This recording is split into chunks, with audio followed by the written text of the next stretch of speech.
welcome to the channel. Welcome to Banter in the Box, episode 70. Slightly later than normal this weekend, and it's been a fairly quiet week in the Family Fantasy Football League. One or two shenanigans off the pitch.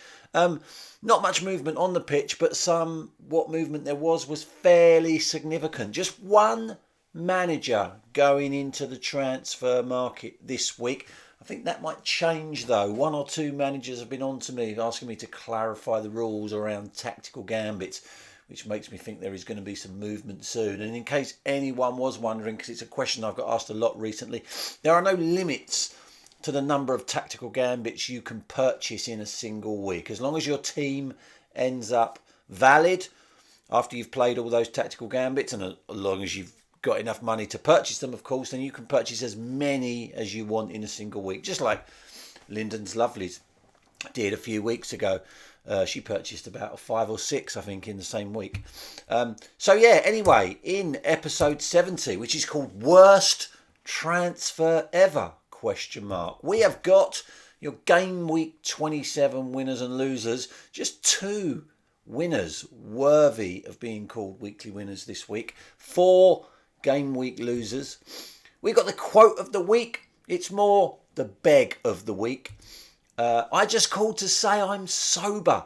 Part 2. If you missed part 1, stop watching now. Go back and watch last week's edition of Banter in the Box. And then I've got a manager of the season update. So game week 27 winners take a bow for the second week running. Napoli manager Lee Poulter climbed another place to 11th this week, and Lee hasn't been as high as 11th since game week 19. And the other game week 27 winner, take a bow, Benny United manager Mark Benwell. Mark climbed 2 places to 4th this week. That earned him a second weekly win. He became only the 3rd manager this season to register over 100 points in a single game week, 101 points. He climbed 2 places, which made him the biggest climber. And the last time Mark was as high as 4th was the 26th of September 2020, 18 months ago. That's how long it's been since Mark has been that high in the table. But he's now in those prize money places. So they are your game week 27 winners. Your game week 27 losers, hide your head in shame. Ian Sands, Ted and Sam Juniors dropped a place into the bottom half of the table, 17th. Incidentally, Ian was 17th earlier on in the season. He's never been lower than 17th. And the last time he was 17th was game week 13. Hide your head in shame. Also, luck. Where's the K Williams? He dropped a place down to 12th. The lowest position he's occupied since game week 19.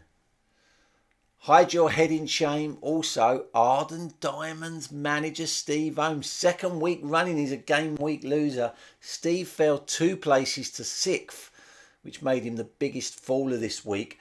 And you have to go back to game week 12 for the last time Steve was as low as 6th in the table. Normally getting it right about now at the business end of the season, but he's going in the wrong direction if he wants to get that 5th Family Fantasy Football League title.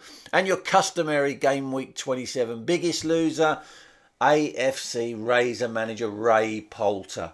Now been bottom for 25 consecutive weeks, cut more than 100 points adrift of second from bottom, probably 200 points, I've lost count, 200 points from safety. He was the lowest scorer this week. Just to put it into context, Mark, the weekly winner, scored 101 points this week. Ray scored 3 points. So they are your game week 27 losers. Now, quote of the week, more like beg of the week. Last week, I reported that the Mad Hatter, the Creed Bratton Society manager, the Mad Hatter, appeared on the Wall of Shame because he tried to make a transfer, but he got it wrong. It was invalid, so he appeared on the Wall of Shame.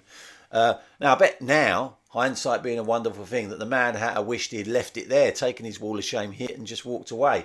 But he did actually come back and make a valid transfer before last week's cut-off, and he took out his captain, Ronaldo, and replaced him with Matip of Liverpool. Nothing wrong with that.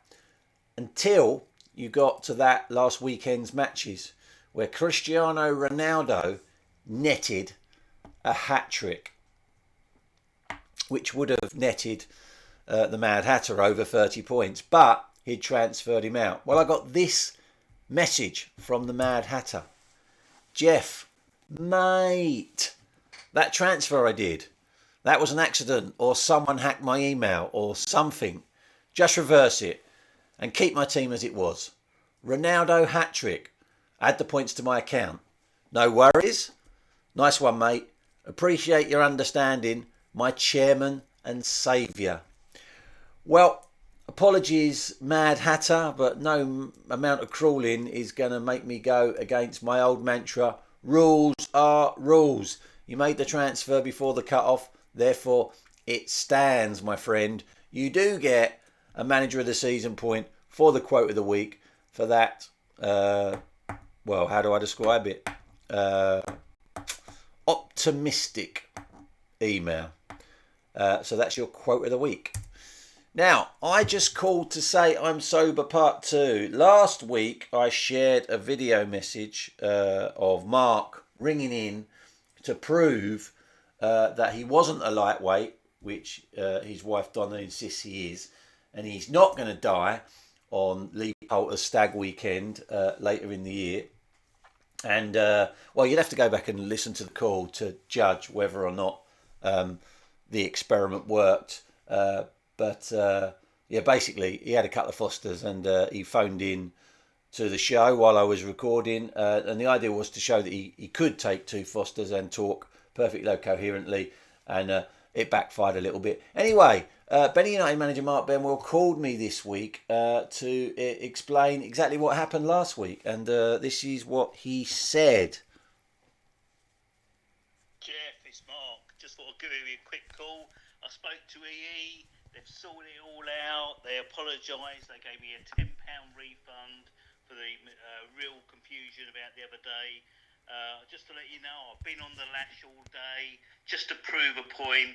I'm not drunk. I've had 8 pints of lager, 3 shots, and I've had a half a bottle of Courvoisier.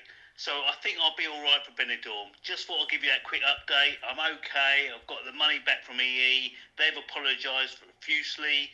So they're really, really sorry for the embarrassment that they've caused me, all the upset they caused me and the embarrassment with the FFL. So hopefully they've sorted it all out. I'm a little bit tipsy, but I'm all right. Thought I'd give you an update. Thanks a lot, mate. Bye-bye. There you go. There it is. Mark Benwell wasn't drunk when he called the show last week. It was a faux pas by EE. You decide. Who the fuck is that? It's been running for so long, I can't even remember how many points were on offer last week. We had 2 managers have a guess. 2 current Family Fantasy Football League managers pictured there. Hatch United manager Neil Hatch thought that it was a picture of Ostrich Bar Stewards manager Steve Maloney and No Happy Endings manager Di Maloney. Now remember, to get the 2 points, or no, God, it must be worth more than that. What was it worth this week? 8 points. To get the 8 points, you have to get both managers correctly, and I won't tell you if one of the managers is right. I'll just say, you know, the whole guess is wrong or the whole guess is right. So where was I? Yeah, Hatch United manager Neil Hatch thought that was a picture of Ostrich Bar Stewards manager Steve Maloney and No Happy Endings manager Di Maloney. That, Neil, is an incorrect guess. And Benny United manager Mark Benwell thought that it was a picture of Clockhouse Rangers manager George Moody and Norfolk and Chance FC manager Angela Addis. That was an incorrect guess, Mark. So, here is your manager of the season table. Jordan Williams got a point for the quote of the week. Lee Poulter got a point for being a game week 27 winner. Neil Hatch picked up a point because he joined in with Shreddygate last week. You all had the opportunity to get involved with that on the FFFL Facebook group to earn Manager of the Season points. And Benny United manager Mark Benwell got 3 Manager of the Season points. 1 for being a game week 27 winner, 1 for the voice recording of the week, and 1 for getting involved in Shreddygate on the FFFL Facebook group. But it's Megan Hoxby still out in front. Her lead has been cut now to 5 points. But she's still leading the way. By the way, they're only the top 10 of the Manager of the Season table. There's a heap of managers just below that, but don't all fit on the screen. So, who the fuck is that? Is rolling over again. What's it going to be worth this week? Let's say it's worth 10 points this week. You have to get both managers, 2 current Family Fantasy Football League managers pictured there, and if you get them both right, you get 10 points. There are just enough games this week, I think. I'd have to check the rules. I think the rules say that 10 Premier League teams have to take part for it to be a valid game week. And I think with the FA Cup quarter-finals and the couple of Premier League matches that are happening this weekend, there are just enough games to make it a valid game week. And if I'm right about that, we will be back next week. We won't be back on Friday because I'm away. Actually, we're going to go early this week. We'll possibly go early. Look, I'm not going to promise anything, but we might go early with episode 71. We might do it on either tomorrow night, well, Monday night, depends on when you're watching this, or Wednesday night. And then again, I might not get time to do it then, and then it won't be till the following week. So anyway, what I'm basically saying is, if you're going to have a go at the who the fuck is that, don't leave it too long to get your guesses in, to give a chance of getting those 10 points. Then we'll enter an international break, so there will be no Family Fantasy Football League for a couple of weeks after the next update. But anyway, that is it for this week. Take care, everyone. Goodbye.